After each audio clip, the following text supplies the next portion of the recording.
Hi guys, இன்றைக்கி lunch என்ன அப்படின்னா ஆஸ் யூஷுவல் ரைஸு, தக்காளி தொக்கு, அப்பளம்,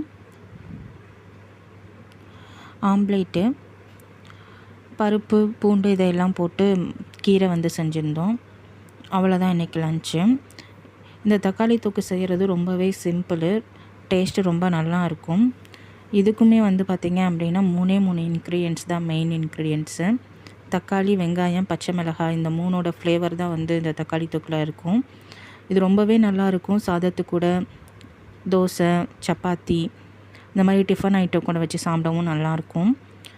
இது எப்படி செய்கிறது அப்படின்னா, ஒரு கடாயில் எண்ணெய் ஊற்றி கடுகு, கருவேப்பிலை, பச்சை மிளகாய், கட் பண்ணி வச்சுருக்க சின்ன வெங்காயம் இல்லைன்னா பெரிய வெங்காயம், நல்ல பழுத்த தக்காளியாக உங்களுக்கு தேவையான அளவுக்கு தக்காளி எடுத்து அது எல்லாத்தையும் போட்டு நல்லா ஒன்றோடு ஒன்று கலந்து வர அளவுக்கு வதக்கி விட்டு அட் லாஸ்ட்டு கொஞ்சமாக மல்லித்தழை தூவி இறக்கணும்.